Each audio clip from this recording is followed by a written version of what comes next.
এই অনুষ্ঠানটি শুধুমাত্র বিনোদনের উদ্দেশ্যে প্রচারিত হচ্ছে। এই অনুষ্ঠানে অংশগ্রহণকারী অতিথির বক্তব্য ও মতামতের জন্য চ্যানেল কর্তৃপক্ষ কোনোভাবেই দায়ী নয়।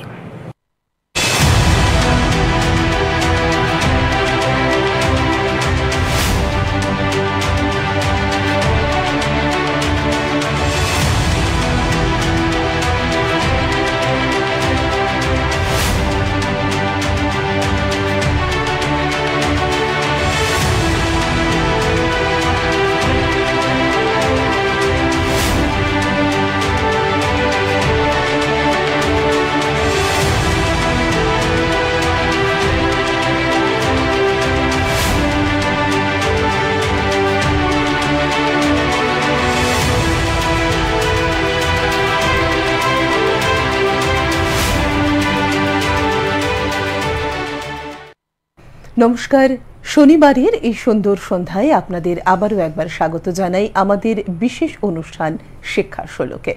শিক্ষা শোলকে আপনারা জানেন যে আমরা শিক্ষার বিভিন্ন সেক্টর ধরার চেষ্টা করি। আমাদের ঐতিহ্যগত বা গতানুগতিক যে শিক্ষা রয়েছে তার সঙ্গে যেগুলো রয়েছে আমাদের পাশাপাশি আরও বিভিন্ন সেক্টরের শিক্ষা ব্যবস্থা, সেগুলো নিয়েও আমরা আলোচনা করি। আজকের এই অনুষ্ঠানে আমরা ছোট শিশুদের পড়াশোনার বিষয়ে আলোচনা করব। আপনার শিশুটি কি সরকারি কোনো স্কুলে পড়ে, বাংলা মাধ্যম স্কুলের ছাত্র বা ছাত্রী কি সে? তাহলে আপনার কাছে কিন্তু কমেন্ট বক্স ওপেন। আপনি কিন্তু লিখতে পারেন কিভাবে শিখছে সে স্কুলের নানা রকম শিক্ষা, বা তার স্কুলে আদৌ কি কোনো শিক্ষা রয়েছে। অর্থাৎ আমরা আজকে চলতি শিক্ষা ব্যবস্থা নিয়ে একটা কাঁটা ছেঁড়া খানিকটা করতে পারি, পুরোটা করব না। তার কারণ আজ যিনি রয়েছেন তিনি একজন সরকারি বিদ্যালয়ের শিক্ষক, সুতরাং খুব বেশি না হলেও অল্প কিছু কিন্তু আমরা আলোচনা করতেই পারি আজ তার সঙ্গে। এবং তার সাথে সাথে তার অন্য একটি পরিচয়ও আছে। শিশুদেরকে ছড়ার মাধ্যমে অঙ্গ সঞ্চালনের মধ্য দিয়ে তিনি শেখান কেমন করে কাক কাকা করে ডাকে, কিংবা কোকিলের কণ্ঠস্বর কিভাবে আমরা শুনতে পাই, ময়ূর কেমন করে পেখম মেলে। যারা শিলিগুড়ির বাসিন্দা বা শিলিগুড়ির আশেপাশের বাসিন্দা তারা খানিকটা আন্দাজ করতে পারছেন। আসুন আন্দাজকে একেবারে সশরীরে দেখিয়ে দিই। আজ আমাদের সঙ্গে রয়েছেন কাঞ্চন দাস, সহকারী শিক্ষক, নেতাজি বয়েজ প্রাইমারি স্কুল। কাঞ্চন, স্বাগত আপনাকে আমাদের আজকের অনুষ্ঠানে। প্রথমেই বলবো যে তোমারই করিয়াছি জীবনের ধ্রুবতারা, এটা যদি জীবনের লক্ষ্য হয় তাহলে শিক্ষকতাকে কি এই হিসাবেই পেশা করেছেন, না এটা নেশার থেকে পেশা হিসেবে এসেছে? আচ্ছা, প্রথমেই বলে নেই যে ছোট থেকেই শিক্ষকতার প্রতি একটা দুর্বলতা আমার ছিলই, একটা ভালো লাগা ছিলই। আমি সরকারি চাকরি পাওয়ার আগে টিউশন পড়াতাম। আচ্ছা, প্রথমে একেবারে ছোটদের পড়াতাম, পরবর্তীতে আমার যেহেতু সাবজেক্ট ইংরেজি, তো ইংরেজি স্টুডেন্টদের পড়াতাম। তো সেভাবে করে নেশা থেকেই পরবর্তীতে যখন আমি বড় হলাম, বিভিন্ন চাকরির পরীক্ষায় অংশগ্রহণ করলাম, তারপরে সেটা পেশাতে রূপান্তরিত হয়ে গেল। এখন পেশার সাথে নেশা, নেশার সাথে পেশা দুটো থাকাতে আমার কাজটা করতে অনেক ভালো হচ্ছে। তাহলে যারা নেশাকেই পেশা করেছেন তাদের ক্ষেত্রে সুবিধাই অনেকটা। অবশ্যই অবশ্যই স্যাটিসফ্যাকশন, কাজের যে স্যাটিসফ্যাকশন যেটা বলা হয়, জব স্যাটিসফ্যাকশন, সেটা কিন্তু আমি সম্পূর্ণভাবে আমি পেয়ে থাকি আমার এই শিক্ষকতার কাজের মধ্যে দিয়ে। বাহ, তাহলে এর সঙ্গে একেবারে রিলেটেড, কিন্তু শিক্ষার সঙ্গে রিলেটেড, কিন্তু ছাত্রদের সঙ্গে নয়। আমরা যে শিক্ষক দুর্নীতির কথা ইদানিংকালে শুনলাম এবং 26,000 শিক্ষকের প্যানেল বাতিল হলো, তো সেটাকে আপনি কিভাবে দেখবেন? নিছকই একটা চাকরি, নাকি তারা শুধু অর্থ প্রদান করে চাকরির জন্য একটা ভালো স্যালারি গভর্নমেন্ট দিচ্ছে, সেই কারণে এটাতে যে সমস্ত শিক্ষক বা শিক্ষিকার চাকরি চলে গেছে বা তাদের চাকরির এখনো যেহেতু নির্দেশ পুরোপুরি আসেনি, সেটা ঝুলে রয়েছে, কোর্টের আন্ডারে রয়েছে, তো সেটা নিয়ে খুব বেশি কিছু বলার স্কোপ আমাদের নেই। কিন্তু তবুও আপনার কি মনে হয় তাদের মানসিকতা আরো কতটা ভালো বা স্বচ্ছ বা হওয়া উচিত ছিল? এই বিষয়ে আলোকপাত করতে গেলে প্রথমেই বলা উচিত, যেহেতু এটা এখনো বিচার বিভাগীয় বিষয় রয়েছে, বিচারে রয়েছে, তো সেই বিষয়ে সম্পূর্ণভাবে মন্তব্য আমি করতে চাই না। তবুও আমি যেটা বলছি যে অবশ্যই যারা স্বচ্ছতার সাথে চাকরি পেয়েছে, তারা যাতে যোগ্যতায় চাকরি পেয়েছে তাদের চাকরিটা বহাল থাকুক।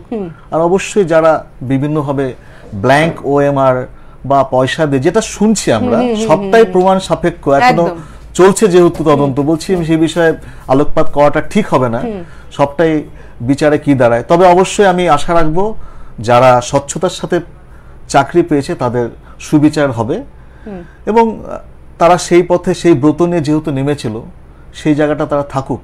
ঠিক, কিন্তু তার সঙ্গে একটা হিন্দি প্রবাদও আছে যে গেহু কে সাথ ঘুন ভি পিসতা হ্যায়, আর বাংলা প্রবাদটা হলো ঠক বাজতে গা উজাড়। তো বিষয়টা সেরকম হয়ে দাঁড়াবে না? এখন বিষয়টা আমরা এইভাবে দেখতে পারি, কিন্তু আমাদের তো বিচার ব্যবস্থার উপরে একটু ভরসা রাখতেই হবে, বিচার ব্যবস্থার উপরে ভরসা রাখতেই হবে, কারণ সবকিছু যখন যেখানে থেকে যায়, দেওয়ালে যখন পিঠ থেকে যায়, তখন কিন্তু বিচারই আমাদেরকে আস্থা দেয়। একদম, সেই বিশ্বাসটা রাখতেই হবে। আচ্ছা, এইবারে যেটা আমার মনে হয় যে ছোট বাচ্চাদের পড়ানোটা একটা কষ্টসাধ্য ব্যাপার। এক তো ওরা লিখতে পারে না, পড়তে পারে না, বুঝতে পারে না, তারপর ওদেরকে বলা বোঝানো এই হলো আকাশ, এই হলো নদী, এই হলো পাহাড়। তো এই ছোট বাচ্চাদেরকে পড়ানো কতখানি কষ্টসাধ্য কাজ, আর সেটাকে এনজয় করছেন কিভাবে? ছোট বাচ্চাদের তো একটু তো কষ্ট আছে, তবে সেটার পেছনেও কষ্টটা তখন থাকবে না যদি ওই আমি প্রথমে বললাম নেশাটা যদি পেশায় রূপান্তরিত হয়।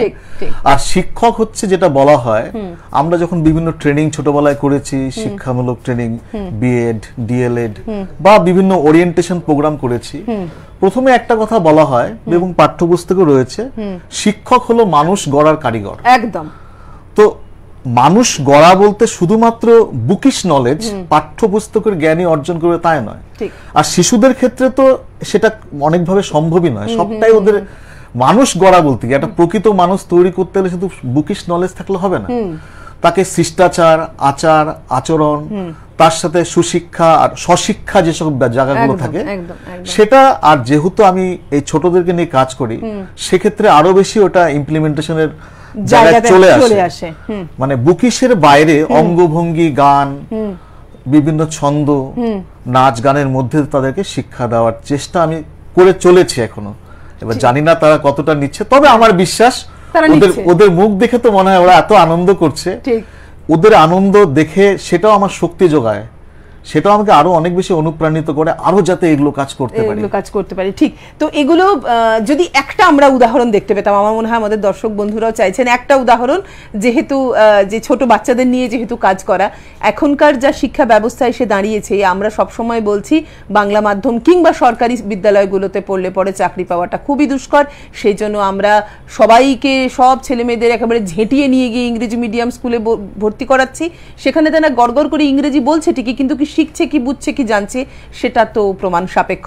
কিন্তু সরকারি বিদ্যালয়গুলোতে পড়লে বা বাংলা মাধ্যম বিদ্যালয়ে পড়লে কিছু না হোক কিছু তো কমসে কম তারা শিখবে। এর একটা উদাহরণ যদি আপনি আমাদের দেখান। একটা উদাহরণ বলতে গেলে, এটা তো মানে বাচ্চা সামনে থাকলে এবং খোলা মাঠ হলে এই কাজগুলোর সাথে একটু জাগারও প্রয়োজন হয়। তবুও আমি এখানে যতটুকু স্টুডিওর মধ্যে সম্ভব, ধরুন একটা বাচ্চাকে আমি আনন্দও দেব, তার সাথে আমি প্রতিদিনকার নিয়মিত যে সকল আমাদের লাইফস্টাইলে যেগুলো কাজগুলো করতে হয় সেটাও আমি শেখাবো। কেমন করে? আমি বাচ্চাদের সামনে নিয়ে নিলাম, আমি বাচ্চাদের বললাম বাবু সোনা, ছোট্ট সোনা, বা বাবু সোনা, চাঁদের কণা। তাহলে ওকে কিন্তু আমি ছোট সন্তানের মতন আদরও করছি, বাবু সোনাও বলছি, ছোট্ট সোনা, চাঁদের কণা। আবার তার সাথে বলছি সকাল হয়েছে, দাঁত মাজ না। তার মানে আমি গানের সাথে সাথে, ছড়ার সাথে ওকে বুঝিয়ে দিচ্ছি সকাল হলে দাঁত মাজতে হয়। আবার বললাম বাবু সোনা, লক্ষ্মী সোনা, 10টা বাজে স্কুলে যা না। এভাবে ওকে বুঝালাম যে 10টা বাজলে আমার মাথায় এখন স্কুল যেতে হবে। আবার এর সাথে ওদেরও একটা অঙ্গভঙ্গি থাকে, ধুত্তের ইচ্ছায় কি যে বলো, মানে ওরা বলছে ধুত্তের ইচ্ছায় কি যে বলো, ভাল লাগে না, ভাল লাগে না। তো এভাবে করে এগিয়ে নেওয়া যায় এবং প্রত্যেকটি একই সুর চলবে। আবার সে বাবু সোনা, লক্ষ্মী সোনা, বিকেল হয়েছে ঘুমোতে যা না। আবার ওরা বলবে ধুত্তের ইচ্ছায় কি যে বলো, ভাল লাগে না, ভাল লাগে না। ওদের যে এখনো সে আনমনা এবং সবটাই তো একটা কথা বললাম বুঝে নেবে তা তো না। ওদের তো এখনো প্রতিদিনকার মধ্যে দিয়ে, কাজের মধ্যে দিয়ে ওরা এই জায়গাগুলো আসবে। তবে এই যে পুরো একটা নাটকের মতো ছন্দের মধ্যে দিয়ে নাচের, এটা নাচ করে দেখাতে হয়, অভিনয়। মানে দাঁত মাজা, ঘুমোনো, ব্যাগ নিয়ে, এই যে ব্যাগ দেখাচ্ছি, তার মানে আমি স্কুলে যাচ্ছি, আমি দৌড়ে দৌড়ে স্কুলে যাচ্ছি। মানে 10টা বাজে স্কুলে যা না, আবার রাত হয়েছে খেতে যা না। এই যে গরম লাগছে ফ্যানটা চালা না। মানে আমি চাইলে এখানে প্রতিদিনকার আরো অনেক কিছু জুড়ে জুড়ে কিন্তু ওকে একটা নলেজ দিতে পারি। তো এটা কি আপনার নিজের লেখা? না, এটা নিজের লেখা, কিছু কিছু তো নিজের লেখা আছে। হ্যাঁ। আর মূলত এই শুটটা আমার ওই ব্রতচারীর মধ্যে থেকে নেওয়া, কিন্তু কথাগুলোর কিছুটা অংশ কমন কিছু যেগুলো থাকে তার সাথে আমার নিজেও জুড়ে দিতে হয়, এবং আমাকে অনেক বানাতেও হয়। না, বানাতে তো হবে, সে তো বটেই। আচ্ছা, যেহেতু ব্রতচারীর কথা উঠলোই, তাহলে ব্রতচারী নাচ গান একটা সময় আমাদের সনাতনী শিক্ষা ব্যবস্থা বা সনাতনী ধর্ম বা আমাদের শিক্ষা পদ্ধতিতে কিন্তু ব্রতচারী নাচ গান, ব্রতচারী লাঠি খেলা এগুলোর একটা জায়গা ছিল। কিছু কিছু স্কুল, খুব হাতে গোনা স্কুল, কোনো বেসরকারি বাংলা মাধ্যম স্কুল, এবং যেহেতু কাঞ্চন পড়াচ্ছেন নেতাজি বয়েজ প্রাইমারি স্কুলে, তো সেখানে উনি সেটাকে ইমপ্লিমেন্ট করছেন। তো এই যে নাচ গান, শারীর শিক্ষা, এগুলো বহু পুরনো ভাবনা। তো বর্তমান শাসক দল একে আবার আনন্দ পরিসর নাম দিয়ে ওই পুরনো বোতলের নতুন স্টিকার লাগাচ্ছে, এটা আমাদের মন্তব্য। তো এটাকে আপনি কি বলবেন? না, আমি তো যথেষ্ট সাধুবাদ জানাবো, কারণ ভাষার হয়তো পরিবর্তন ঘটেছে, কিন্তু এইগুলো দরকার। মানে আনন্দ পরিসর যেটা করেছে আর কি, প্রতি শনিবার করে বাচ্চাদেরকে আনন্দের মধ্যে রাখা, এবং আনন্দের মধ্যে আনন্দ বলতে যেখানে একটা খেলাধুলার মধ্যে দিয়ে আনন্দ দেওয়া, তার সাথে শারীরিক চর্চাও হলো, আবার একটা গানের শিক্ষা দেওয়া, নীতিপাঠ করানো, তো এটা তো খুব ভালো। এটা রিসেন্টলি এসে, এর আগে অন্য ফর্মে ছিল। এবার সেটাই বলতে যাচ্ছিলাম যে ওই পুরনো বোতলের স্টিকারের মতন ফর্মটা পরিবর্তন হয়েছে। তবে আমি তো মনে করি এগুলো থাকা উচিত, এবং আমি সরকারকে সাধুবাদ জানাই, কর্তৃপক্ষকে, তারা যাতে আরো বেশি এগুলো অন্তত প্রাথমিক বিদ্যালয়ের ক্ষেত্রে এগুলোর ইমপ্লিমেন্টেশন খুব প্রয়োজন, খুব প্রয়োজন। কারণ বর্তমানে দেখুন, করোনা কালের পর প্রায় বেশিরভাগই ছাত্র ছাত্রী সব কিন্তু খেলার মাঠ থেকে দূরে, এবং সাথী বলতে গেলে টিভি মোবাইল। এবং এই টিভি মোবাইল এখানে কি হচ্ছে, ধরুন আমরা প্রতিনিয়ত বিভিন্ন খবরের কাগজে বিভিন্ন অপরাধ, হিংসার ঘটনা দেখি, সেগুলোকে আবার বিভিন্ন সিনেমা সিরিয়ালের মধ্যে আকার দিয়ে সেগুলোকে টিভি মোবাইল ছড়িয়ে দেওয়া হচ্ছে। এবার বাচ্চারা ওগুলো দেখছে, বাচ্চারা অনুকরণ প্রিয়, যা দেখে তাই শেখে। আমরা ঘরে যেরকম, আমি আমার স্ত্রীকেও বলি যে বাচ্চার সামনে যদি মোবাইল বেশি করে দেখো, ও ওটা দেখছে, তার মানে ওটা অনুকরণ করবে, কোমল মন। তো এই অপরাধমূলক বিভিন্ন ঘটনার যে সকল সিরিয়ালগুলো দেখছে, ওরা অনুকরণ প্রিয়, ওগুলোকে অনুকরণ করছে, পরবর্তীতে কিন্তু ওরা ওগুলোর মধ্যে জড়িয়ে যাচ্ছে এবং ওটা ইমপ্লিমেন্ট করার চেষ্টা করবে। এবং ওদেরকে এখান থেকে দূরে আনার জন্য, যেহেতু মাঠে যাচ্ছে না বা করোনার পরে অনেকটা কমে গেছে ব্যাপারটা, সেই জন্য বিদ্যালয়ে যদি এই ব্রতচারী এই ধরনের বিভিন্ন খেলা, গান, নাচের মধ্যে দিয়ে শিক্ষা দেওয়া যায়, ওরা কিন্তু ইন্টারেস্টেড হবে, এবং আস্তে আস্তে করে ওই অপরাধমূলক কাজ বা ওই টিভি দেখা, মোবাইল দেখা ওখান থেকে সরে আসবে।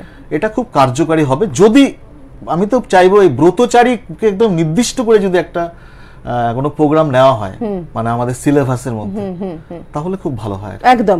তো এটা তো আপনি না হয় যে স্কুলে আছেন আপনি সেখানে করছেন, তো এটা তো শুধু আপনার স্কুলের জন্য নয়, সবগুলো সরকারি মাধ্যম প্রাইমারি স্কুলেই এটা ইমপ্লিমেন্ট করার কথা বলা হয়েছে, আনন্দ পরিসর। তো অন্যান্য স্কুলগুলোতে অ্যাকচুয়ালি কি এটা হচ্ছে? মানে আমার কাছে বা আমাদের কাছে যা খবর আছে, সেটাতে কিন্তু সব স্কুলে হচ্ছে না, হলেও সেটা খুব হাতে গোনা, তার মাঝখানে আপনি একজন আর এক দুজন হয়তো ম্যাক্সিমাম আছেন। তো এটাকে যদি সব স্কুলে ইমপ্লিমেন্ট করাতে হয়, তাহলে শিক্ষকের সদিচ্ছার কতটা প্রভাব থাকবে এখানে? শিক্ষকের সদিচ্ছার তো প্রভাব রয়েছে। আর আমার কাছে যতটুকু নলেজ, শিলিগুড়ির বুকে আরো কিছু কিছু স্কুলে হয়। এবার আমার ক্ষেত্রে কিছুটা সুবিধা হয়ে যায়, যেহেতু আমি একাধারে একজন শিল্পী, মানে আমি যেহেতু গান বাজনা করি, সেক্ষেত্রে এই জিনিসগুলো করার ক্ষেত্রে অনেকটা সহজ হয়ে যায়। তার মানে অন্য স্কুলেও করছে না বলবো তা না, করছে, তবে আরো বেশি হওয়া প্রয়োজন, একদম অনেকটাই প্রয়োজন। এবং এই বিষয় নিয়ে যদি কোনো ওরিয়েন্টেশন প্রোগ্রাম করে থাকে জেলা শিক্ষা দপ্তর বা শিলিগুড়ি প্রাথমিক শিক্ষা সংসদ, তাহলে আমার মনে হয় আরো বেশি কার্যকর হবে, এবং এটাকে একটা বাধ্যবাধকতার মধ্যে আনা প্রয়োজন। একদম শিলিগুড়িতে চেষ্টা করছে, তবে আরো দরকার। না, এই বিষয়ে নজর কারা রাখছেন? নজর তো বলতে গেলে এগুলো তো আমাদের sub inspector of school, SI, DI, chairman, এরাই ঘুরে ঘুরে দেখেন। তবে যেমন আমি যে স্কুলে করি, সেখানে তো নিয়মিত আমাদের এসআই, ডিআই সবসময় ভিজিটে আসেন, এবং ওনারাও আমাদেরকে অনুপ্রাণিত করে। এবং আমি যে স্কুলে চাকরি করি, সেখানে যে আমার সহ যোদ্ধারা রয়েছে, কর্মীরা রয়েছে, তারা সব দারুণ, হয়তো আমি এই দিকটা দেখছি, তারা অন্য দিকটা দেখছে, এবং আমি একটা সেই অনুকূল পরিবেশ পাই দেখেই কিন্তু এটা আমার পক্ষে করা সম্ভব। একদম। আর আমাদের ইনফ্রাস্ট্রাকচারে খেলার মাঠ রয়েছে খুব ভালো, এটা একটা বড় বিষয় না? সরকারি স্কুলগুলোতে কিন্তু এইটা একটা বড় প্লাস পয়েন্ট, যে একটা বড় খেলার মাঠ আমাদের থাকে। শিলিগুড়ি যতগুলো স্কুল আছে, শিলিগুড়ির পাশে যতগুলো স্কুল আছে, সবারই কিন্তু একটি করে বড় খেলার মাঠ আছে, হয় বিল্ডিং এর চারপাশে, না হলে বিল্ডিং থেকে বাইরে কিন্তু খেলার মাঠ আছে। পরের প্রশ্নে যাব। প্রচুর মেন্টালি চ্যালেঞ্জ, মেন্টালি রিটার্ডেড বাচ্চারা বা বধির বাচ্চারা কিন্তু নর্মাল স্কুলে পড়তে চায়, কারণ তাদের যে পরিবেশ, তারা যদি তাদের জন্য নির্দিষ্ট করা স্কুলে পড়ে, সেখানকার পরিবেশের থেকে নর্মাল স্কুলের পরিবেশটা কিন্তু অনেকটা আলাদা। কিন্তু তাদেরকে স্কুলে নিতে হবে এমনটাও রয়েছে, তা সত্ত্বেও প্রচুর স্কুল এই ধরনের শিশুদেরকে নিতে চায় না, কারণ তারা হয় পড়তে পারে না, না হলে তাদেরকে বোঝাতে পারছেন না। আর ওই যে একটা কথা বললাম, শিক্ষকেরা মানুষ গড়ার কারিগর বটেই, কিন্তু কিছু কিছু ক্ষেত্রে তাদেরও সদিচ্ছার কিন্তু অভাব দেখা দেয়। সেই কারণেই হয়তো তারা খানিকটা ঝামেলা এড়িয়ে যাওয়ার মতন করে এই সমস্ত বাচ্চাদের নিতে চান না। তাহলে যদি আপনাদের স্কুলে এরকম কোনো বাচ্চাকে রাখা হয়, তাকে পড়াতে গেলে কতখানি পরিশ্রম আপনাকে দিতে হবে? মানে ও তো কাকডাকে কাকা বা ছোট্ট সোনা, লক্ষ্মী সোনা, এটা তো বুঝতে পারছে না, তো এই হাতের মাধ্যমে ইশারা করে তাকে আপনি কি করে বোঝাবেন? আর যারা মেন্টালি রিটার্ডেড আছে, তাদের ধরতে অনেকটা সময় লাগে, তো এটাকে কি করে করবেন? বা আছে কি এরকম কোন শিশু আপনাদের স্কুলে? বলতে গেলে দুজন আছে এরকম ছাত্র, তবে ওরা পার্শিয়াল, মানে ওদের যে প্রতিবন্ধকতাটা সেটা পার্শিয়াল, তবে ওরা এই খেলাগুলোতে অংশগ্রহণ করে, ওরা হ্যাঁ করে, মেন্টালি নয়, ওরা ফিজিক্যালি। তো সেই জায়গা থেকে ওরা যতটুকু হাত নাড়াতে পারে ততটুকুই করে, এবং সেটার মধ্যে দিয়ে ওরা আনন্দটা পায়। এবং ওদের তো একটা বাধ্যবাধকতা এবং প্রতিবন্ধকতা যতটা পারে, তো তার মধ্যে ও ওইভাবেই নিচ্ছে এবং দেখছে, দেখার মধ্যে তো একটা আনন্দ থাকে, দর্শনের সুখ, দৃষ্টি সুখ যেটাকে বলা হয়, সেই জায়গাটা ওরা কিন্তু এনজয় করে। প্রেজেন্ট কি রকম? মানে প্রতিদিন স্কুলে আসে, বাবা মা দিয়ে যান? ওরা আসে ও বাবা মারাই দিয়ে যায়। আর ঝড় বৃষ্টির সময় অনেক সময় আমরা মানে বলে দেই যে ঠিক আছে, যদি অসুবিধা, ওদের তো শারীরিক কিছু ব্যাপার থাকে, যেমন ওদের আমাদের স্কুলে যেহেতু প্রথাগত স্কুলে পড়ছে, ওদের আরো বিভিন্ন সংগঠন, ওরিয়েন্টেশন প্রোগ্রাম, ওদের মানে কি বলে স্বাস্থ্য দপ্তর থেকে অনেক প্রোগ্রাম থেকে, তখন হয়তো স্কুলটা বাদ দিল, ফোনে বললো, আমরা বললাম ঠিক আছে, কোনো অসুবিধা নেই। তবে যে দুজন আছে তারা আসছে, কাছাকাছি বাড়ি, তারা আসছে, নিয়মিত স্কুলে আসছে। একদম, আমরা এই রকম আলোচনাতেই কিন্তু থাকবো, এবং আশা করব আপনারাও আপনাদের মন্তব্য বা সাজেশন আমাদেরকে লিখে জানাবেন কমেন্ট বক্সে। এই আশা নিয়েই আমরা নিচ্ছি ছোট্ট একটা বিরতি। কোথাও যাবেন না, সঙ্গে থাকুন, রয়েছে শিক্ষাশোলক। দুরন্ত সংবাদ নিবেদন করছেন royal clinic and multi speciality hospital, Tilak road, near Kanchenjunga stadium, Hakimpara, Siliguri. বাংলাদেশে চলছে সরকারি চাকরিতে সংরক্ষণ বিরোধী ছাত্র আন্দোলন, আর এই আন্দোলনের জেরে উত্তপ্ত হয়ে উঠেছে বাংলাদেশ। এমন উত্তাল পরিস্থিতির কারণে শিলিগুড়ি সংলগ্ন ফুলবাড়ি সীমান্ত চেকপোস্ট দিয়ে বাংলাদেশ থেকে ভারতে ফিরে আসছে ভিনদেশী অনেক পড়ুয়া এবং পর্যটকেরা। অশান্ত পরিস্থিতি থেকে শেষ পর্যন্ত দেশে ফিরতে পেরে স্বস্তির ছাপ তাদের মুখে। গত 8 মাস আগে ইন্দো নেপাল সীমান্তে গ্রেপ্তার হয়েছিলেন এক পাকিস্তানি মহিলা ও তার ছেলে। ফের ভারত নেপাল সীমান্ত থেকে গ্রেপ্তার করা হলো এক পাকিস্তানি নাগরিককে। খড়িবাড়ির পানি ট্যাঙ্কে নেপাল সীমান্তে অবৈধভাবে সীমান্ত পারাপার করতে গিয়ে গ্রেপ্তার হলেন পাকিস্তানের ওই নাগরিক সহ নেপালের 2 নাগরিকও।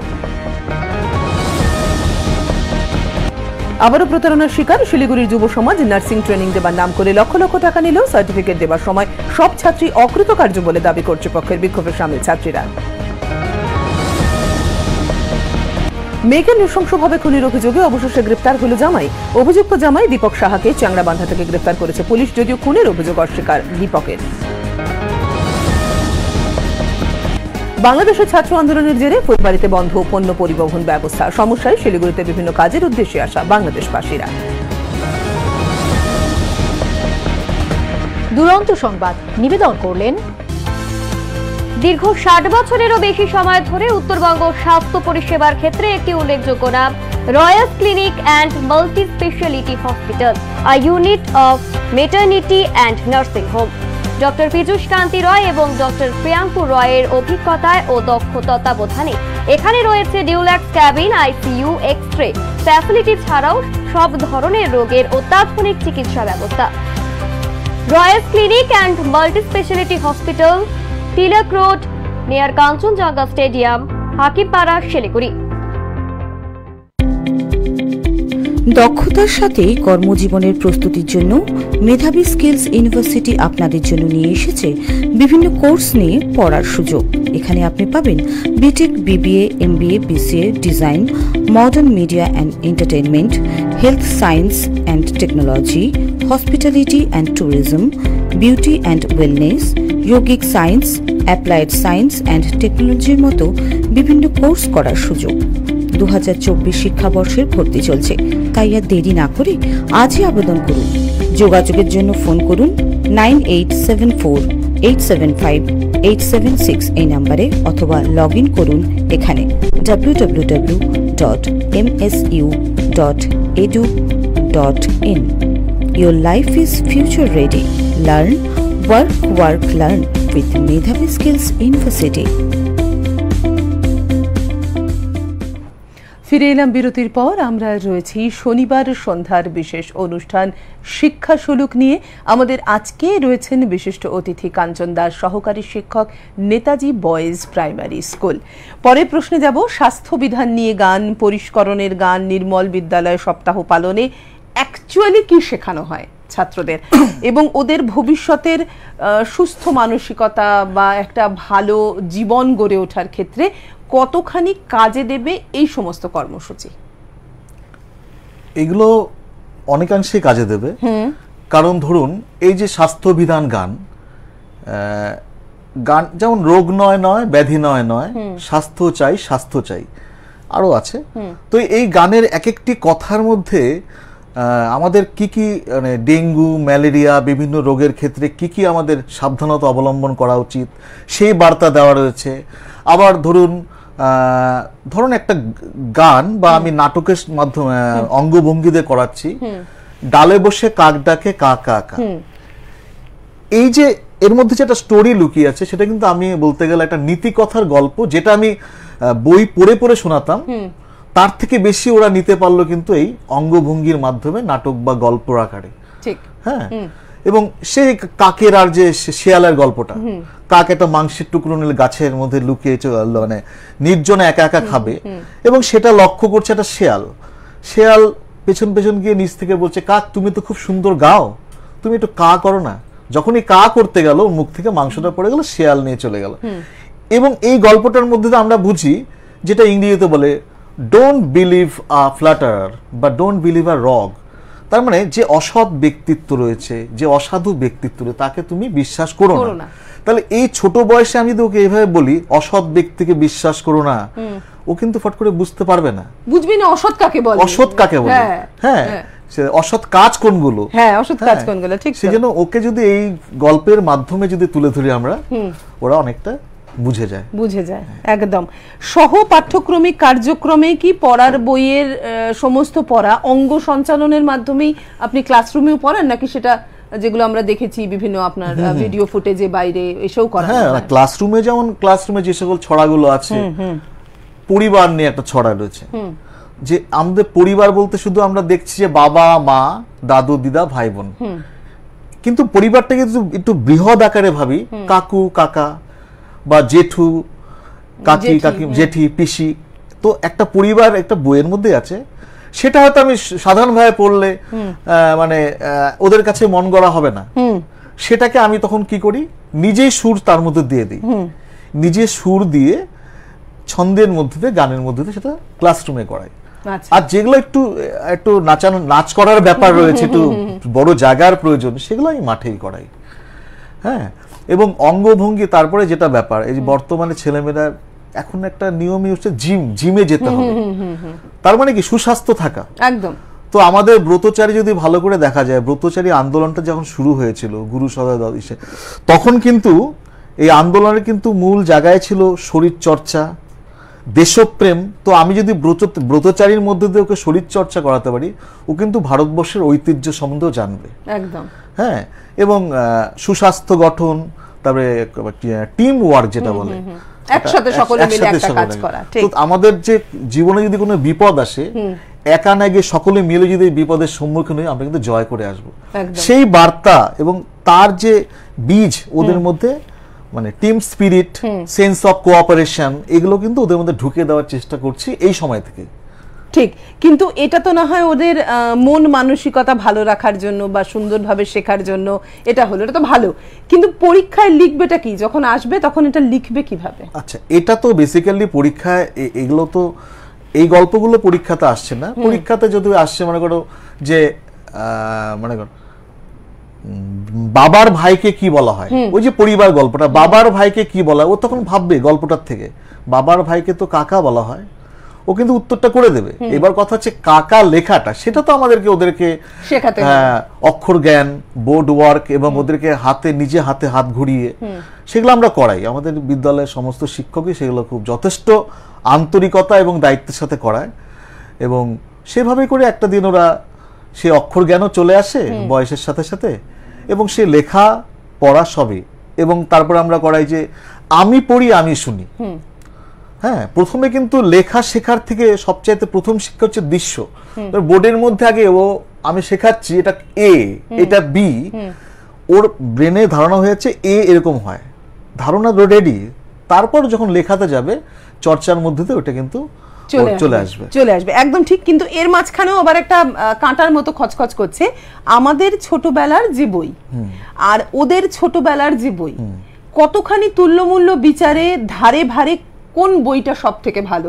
আমার কাছে আমার বইটাই ভালো, কারণ আমার মনে হয়েছে আমি নিজে পড়তে গিয়ে, এবং যেহেতু আমার সন্তানও সরকারি মাধ্যম স্কুলে পড়ে, তাকে পড়াতে গিয়ে মনে হয়েছে যে তার বইটা কিন্তু ইনফিরিয়ার তুলনায় আমার ছোটবেলার বই।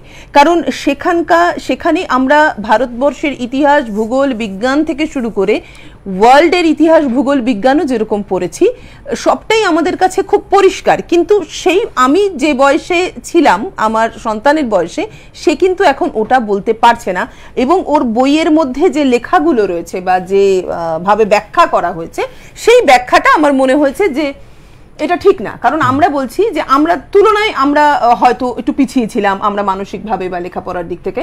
এখনকার বাচ্চাদের যদি স্মার্ট বাচ্চা বলা হয়, সব দিক থেকে তারা স্মার্ট, তাহলে এখন পড়াশুনো সরল করতে হবে কেন? তখনও যে ভাবে পড়াশুনো করে একটা ইনফিরিয়ার বাচ্চা, মানে যারা দারিদ্র্যসীমার নিচে বসবাস করছে বা তার উপরে যারা বসবাস করছে, সকলেই সেম সিলেবাসের পড়ার বই পড়ে শিখেছে এবং সবাই নিজের নিজের জায়গায় এস্টাবলিশ।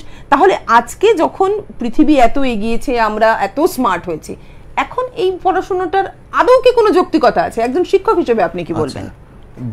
প্রথম কথা হচ্ছে, এখন যেটা সরকারের যেটা নীতি, মানে এনইপি, ন্যাশনাল এডুকেশন পলিসি, সেখানে পরিষ্কারই বলা আছে যে একজন বাচ্চার যে বয়সের সাথে তার মানে পাঠ্যপুস্তক পড়ার চাপ কতটা হবে সেটার উপর জোর দেওয়া হয়েছে। মানে নতুন যে পলিসিটা আছে, এবং আজকের ডেটে যে পলিসি চলছে, তাতে কিন্তু ওদের কিন্তু বইয়ের বোঝা অনেক কমানো হয়েছে। আমাদের পশ্চিমবঙ্গের যে, মানে ওয়েস্ট বেঙ্গল বোর্ডের কথা বলছি, বইয়ের বোঝা অনেক কমানো হয়েছে, অনেক হালকা করা হয়েছে। এর কিছুটা কারণ হচ্ছে, দেখুন, ওরা তো, আমি আগেকার যুগের সাথে এখনকার পার্থক্য এই জায়গাটায় দেখছি, আরো বেশি সহ পাঠ্যক্রমিক বিভিন্ন কাজ এখন রয়েছে। এখন যেরকম ওরা কোথাও হয়তো গান শেখে, কোথাও খেলা শেখে, শরীর চর্চা করে। হ্যাঁ, এবং সত্যি কথা বলতে গেলে অ্যাবনর্মাল যদি আমি প্রেশার বাচ্চাদের মধ্যে ক্রিয়েট করি, তাহলে কিন্তু হিতে বিপরীত হতে পারে। আমি ছোটদের কথাটাই বলছি। সেই জন্য সেই ওদের সুস্বাস্থ্য এবং মন যতটা নিতে পারে, তার উপর বেস করে পাঠ্যপুস্তক এবং মানে তার যে পরিধি, সেটাকে লঘু করা হয়েছে। এবং এটাও করা, যেমন এমনও সিস্টেম করা হয়েছে, ধরুন কোনো বাচ্চা বুঝতে পারছে না, তার এক ক্লাস থেকে আরেক ক্লাসে উত্তীর্ণ হতে অসুবিধা হচ্ছে, তার কিন্তু রিমেডিয়াল ক্লাসও দেওয়া হয়েছে। আচ্ছা, রিমেডিয়াল ক্লাস। এবং বয়সের বাধ্যবাধকতা করে দেওয়া হয়েছে। যেমন 6+, কেউ যদি মনে করে যে আমি 5 বছর বয়সে গিয়ে আমি ক্লাস 1-এ ভর্তি হতে পারবো না, 1-এ ভর্তি হতে হলে তাকে 6 বছর সম্পন্ন করে 7-এ পা দিতে হবে। এবং প্রি প্রাইমারি যেটা বলা হচ্ছে, প্রাক প্রাথমিক, 1-এর আগের ক্লাস, সেটা কিন্তু 5 বছর, মানে 5 বছর সম্পন্ন করে। তার মানে এখানেও একটা বাইন্ডিং, এখানেও বয়সের সাথে সাদৃশ্য রেখে কিন্তু কাজগুলো করা হয়েছে। ঠিক, মানে এই কথাটা আমি সমর্থন করছি অবশ্যই, কিন্তু গভর্নমেন্ট কি এটা দেখছে না যে সিবিএসই, আইসিএসই বা আইএসসি যে বোর্ডগুলো রয়েছে আমাদের, যেখানে সবাই আমরা আমাদের ছেলে মেয়েদেরকে ভর্তি করাচ্ছি, সেই বোর্ডগুলো তো পড়ার বইয়ের বোঝা তো বাচ্চারা টানতেই পারে না। ইভন অভিভাবকেরা যখন তাদের সেই বইয়ের ব্যাগ নিয়ে, যে আমরা যখন রাস্তাঘাটে দেখি তার মা বা বাবা যখন নিয়ে যাচ্ছেন, তারা নিজেরা বেঁকে যাচ্ছেন। তাহলে গভর্নমেন্ট এটা কেন দেখছে না? মানে এটাও তো আপনাদের তরফ থেকে, মানে যারা শিক্ষকরা রয়েছেন তাদের তরফ থেকেও তো এটা বলা উচিত যে না, এটা ঠিক নয়। এখন সব ক্লাস, মানে প্রত্যেকটি পিরিয়ডের বই এবং খাতা, তার সঙ্গে হোমওয়ার্কের খাতা, ক্লাস ওয়ার্ক এন্ড হোমওয়ার্ক, তাহলে এটা তো একটা সাংঘাতিক বোঝা, যাতে করে ভবিষ্যতে তো ওই সন্তানটির তো পিঠের মেরুদণ্ড বেঁকে যাবে এবং সেখান থেকে বিভিন্ন ধরনের অসুখ তৈরি হচ্ছে। তো এই বিষয়টা নিয়ে কি বলছেন? না, এটা তো ঠিক, খুব দামি কথা আপনি বলেছেন যে মানে ইংরেজি মাধ্যম বা সিবিএসসি, আইসিএসসি বোর্ডগুলোতে যে প্রেসার সাংঘাতিক, একটু ভালো করে ওদেরকে দেখবেন, অনেক ওদের বাচ্চাগুলো কিন্তু, ওই স্টুডেন্টগুলো কিন্তু খুব একটা আনন্দে নেই, না, ভীষণ ইরিটেট, এবং সেই ইরিটেশনটা কিন্তু বাড়িতে গিয়ে ওরা তার ফলটা দেখা যায়। হয়তো মা বললো তুই জলের গ্লাসটা দে তো, আমি পারবো না, এই যে একটা, ও কিন্তু এটা নিজের থেকে হয়তো করছে না, এত বোঝা নিয়ে সারাদিন ওর উপর প্রেসার চলছে। তো এটা আমি জানি না, এটা অলরাউন্ড ডেভেলপমেন্ট যেটা বলে, শারীরিক মানসিক বিকাশ, সেটা আমার ধারণা সেটা কিন্তু সেখানে হচ্ছে না। সেখানে প্রেসারাইজ করে একটা মানে কাঁচা কাঁঠাল পাকানো যেটা বলা হয়, তো ও তো যেই বয়সে যতটুকু তা না দিয়ে ওর উপর, আমি এমনও শুনেছি আইসিএসসি বোর্ড বা অন্য বোর্ডে যে একটা ক্লাস অ্যাডভান্স তারা, বয়সের তুলনায় এক ক্লাস এগিয়ে পড়ানো হচ্ছে। তো তাতে ডেভেলপ, আর তার এরপরেও ওখানে মানুষের ভিড়, তার পিছনে আরেকটি কারণ আছে, এই যে বিশ্বায়ন, গ্লোবালাইজেশনের যুগে ইংরেজি শেখার একটা প্রবণতা মানুষের মধ্যে প্রচন্ড এসছে। আমি বাড়িতে টিচার রেখে ইংরেজি শেখাবো, সেটাই করা যেতেই পারে। তো ইংরেজি শেখার ইচ্ছে, আমি বিভিন্ন কোম্পানি, বেসরকারি কোম্পানি, দেশে বিদেশে চাকরি করব, সে ইংরেজিকে জানার, বলা, শেখার জন্য কিন্তু মূলত আমার ধারণা এই ইংরেজি মাধ্যমগুলো, স্কুলগুলোতে এতটা ভিড়। এবং আরেকটা কথা, আমাদের রাজ্যের স্কুলগুলোতে কিন্তু অনেক ধরনের পরিষেবা আছে, তার হয়তো প্রচার একটু কম, প্রচার দরকার। ধরুন একটা বাচ্চা ফ্রি অফ কস্ট বুকস পাচ্ছে, তারপর খাতা পাচ্ছে, ব্যাগ পাচ্ছে, জুতো পাচ্ছে এবং জামা কাপড়, এবং তার সুস্বাস্থ্যের কথা মাথায় রেখে মিড ডে মিল এবং আয়রন ট্যাবলেট এবং আরো বিভিন্ন সময় যেগুলো লাগু হয়ে থাকে সেগুলো কিন্তু হচ্ছে। তো তার প্রচারও প্রয়োজন, এবং গার্জিয়ানদেরকে বিশ্বাসটা করতে হবে যে না। আর শুধু তাই না, এই সরকারি স্কুলে যথেষ্ট প্রশিক্ষণ প্রাপ্ত সব শিক্ষকরা রয়েছে, বাধ্যতামূলক প্রশিক্ষণ ছাড়া একজন শিক্ষক হতে পারে না। বেসরকারি স্কুলে জানি না কতটা এটা লাগু হয়, হয়তো অনেকের প্রশিক্ষণ নেই, তাও সে পড়িয়ে যাচ্ছে, নজরদারি নেই। কিন্তু যে মানুষের একটা বিশ্বাস অন্য জায়গায় চলে গেছে, বা ইংরেজি শেখার জন্য, আর যা দেখি যে গড্ডালিকার প্রভাব যেটা বলে আর কি, যে আমার পাশের বাড়ির ছেলেটা একটা ইংলিশ মিডিয়ামে পড়ে, আমিও পড়বো, অথচ স্ট্যাটাস মেইনটেইন, তারপরে ব্যাগটাকে বহন করে নিয়েছে তার মা।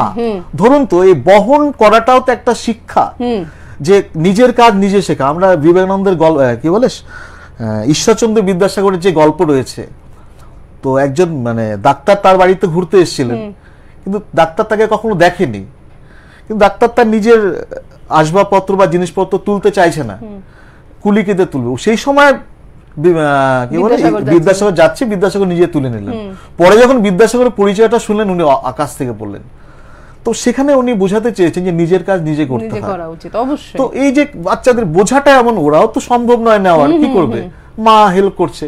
তো আখেরে আদেও মানে মানসিক যে বিকাশ যেটা বলে না, মানসিক বিকাশ, আমি বারবারই বলছি এই জায়গাটা, মানসিক বিকাশ, শারীরিক অলরাউন্ড ডেভেলপমেন্টে কিন্তু বাধা ওখানে আছেই, অবশ্যই। এই যে ইরিটেশন আপনি বললেন, দামি কথা বললেন, ওদের মধ্যে প্রচন্ড এই অস্থিরতা, আনরেস্ট, এবং তারপরে বাড়িতে এসেও তো শান্তি নেই, হয় টিচারের কাছে পড়বে, না হলে টিচার বাড়িতে আসবেন, তাকে পড়াবে। তো একটু যে শান্তি মতন যে তারা থাকবে, এটাও কিন্তু হয়ে ওঠে না। এবং এর সাথে সাথে আমি যেটা বলবো যে আমরা বহু ক্ষেত্রে দেখেছি যে না ও তো ইংরেজি মিডিয়ামে পড়ে, অন্য কিছু আর ও করতে পারছে না। এই যে পারছে না অর্থাৎ আমাদের যে সুকুমার বৃত্তিগুলো বিকাশের জন্য গান, নাচ, কবিতা, আঁকা এগুলো যেগুলো রয়েছে সেগুলোর থেকে কিন্তু আমরা ছেলে মেয়েকে সরিয়ে রাখছি। কিসের জন্য? সেই ভবিষ্যতে একটি চাকরি পাবে যাতে ইংরেজি না বললে একেবারেই নয়। একবার ভেবে দেখুন, আমরা তো স্মার্ট হয়েছি, হাতে স্মার্টফোন রয়েছে, একটু সার্চ করে দেখবেন ইংরেজি বলা হয় মনে হয় বিশ্বের গুটি কয়েক দেশে।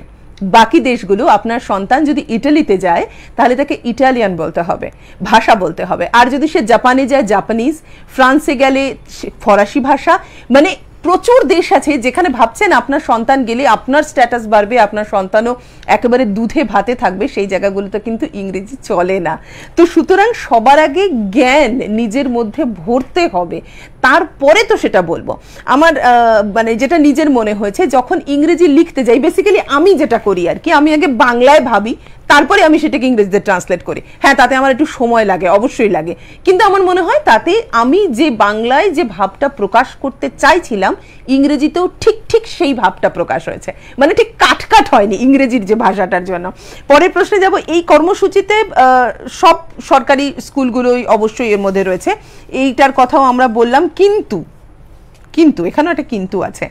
যদি প্রচুর বাবা মাদের এটা একটা কমপ্লেন আছে যে স্কুলে দেখুন তো, স্কুলে পাঠালাম, ওখানে শুধু নাচ গানি করাচ্ছে, মাঠের মধ্যে হাত পা নাড়ছে দেখলাম, পড়াশুনোটা কি করছে? এখনো তো নিজের নাম লিখতেই শিখলো না। ভাবুন একবার, আপনার এই ছোট্ট সন্তানটা যে 1-এ পড়ে, আদৌ কি আপনি তাকে বাড়িতে লেখা প্র্যাকটিস করিয়েছেন? করাননি তো, স্কুলের ভরসায় রেখেছেন। তাহলে স্কুল জবে করাবে সেটা না করে নিজেও একটুখানি অভ্যাস করান। সবটা কিন্তু গভর্নমেন্ট করে দেবে না, খাইয়ে দেবে না, আপনাকে নিজেটাও কিছু করতে হবে। প্রচুর বাচ্চাদের এটা দেখেছি, যখন ওই যে হাতে খড়ি দেয় না, 1.5 বছরে হাতে খড়ি দিয়েছে, এরও উদাহরণ আছে। 1.5 বছরে হাতে খড়ি হয় না, মানে একটা নির্দিষ্ট সময় আছে। যেহেতু আমি 2.5 বছরে স্কুলে ভর্তি করব, 1.5 বছরে ওকে হাতে খড়ি দিয়ে ওইটুকু আমি সংস্কৃতি ধরে রেখেছি, তারপর তাকে আমি ওর হাতের উপর দিয়ে বুলিয়ে বুলিয়ে তাকে লেখাটা শেখালাম। এটাও কিন্তু একটা কষ্টকর।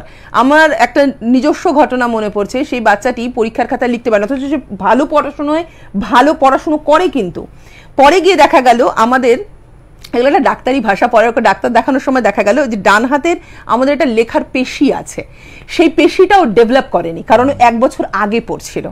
এই যে এত লেখা, পাতার পর পাতা, ইংরেজি মিডিয়াম স্কুলে গিয়ে পাতার পর পাতা লিখছি, পাতার পর পাতা পড়ছে, ওই হাতের পেশি ডেভেলপ না করার জন্য মারাত্মক হাতে ব্যথা হয়েছিল। সেই মেয়েটি মানে তার এত হাতে ব্যথা হয়েছিল, শেষে বাধ্য হয়েছিলেন তার বাবা মা তাকে 1 ক্লাস পিছিয়ে আনতে। একটি ক্লাসে তারা রেখে দিয়েছিলেন, এবং পরের বছর সেই ক্লাস থেকে আবার যখন সে ডেভেলপ করলো, এখন সে ভীষণই ভালো, সে 7-এ পড়ে এবং সে খুব ভালো পড়াশোনা করছে, মানে স্ট্যান্ড করা ছাত্রী সে। তো ভাবুন, যদি বাবা মা সেই সময় হাতের ব্যথার কথা না ভাবতেন, আজকে হয়তো সে 8-এ পড়তো কিন্তু পড়াশোনা থেকে পিছিয়ে যেত। এই ভাবনা চিন্তাগুলোর জন্যই কিন্তু আমাদের এই শিক্ষা শুল্কের অবতারণা, যেখানে আমরা এই ধরনের আলোচনা খোলামেলাভাবে করতে পারি। একদম শেষ প্রশ্নে যাব, ঘড়িতে সময় বলছে আর সময় নেই। যেহেতু গান বাজনার সঙ্গে আপনি যুক্ত এবং আমাদের সিসিএন বিনোদনেও আপনি এসেছেন, গান করেছেন, একটা গান, এমন একটা গান হোক যেটা দিয়ে আমরা অনুষ্ঠান শেষ করতে পারি। আচ্ছা, তো আমি গান বাজনার ক্ষেত্রে নচিকেতা চক্রবর্তীর গান আমি খুব ভালোবাসি। আচ্ছা, ওনার গানের কথা বাস্তববাদী কথা। আপনি কি গান শিখেছেন? আমি গান শিখেছি। বাহ, মানে পুরো কমপ্লিট করা কোর্স? পুরো কমপ্লিট করা। বাহ বাহ বাহ, খুবই ভালো। আর পরিবারেও সেই কালচারটা আছে, দাদা স্ত্রী পছন্দ করেন? হ্যাঁ, ও গান গায়। আচ্ছা, ও গান গায়।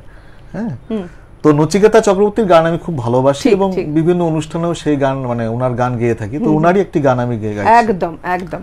বৃদ্ধাশ্রম।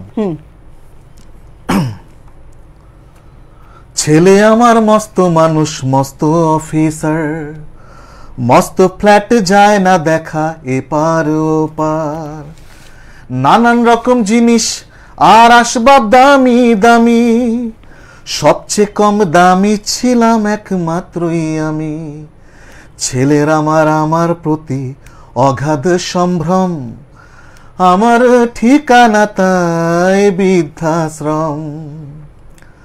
আমার ব্যবহারে রিসেই আলমারি আর আয়না, ওসব নাকি বেশ পুরনো ফ্ল্যাটে রাখা যায় না।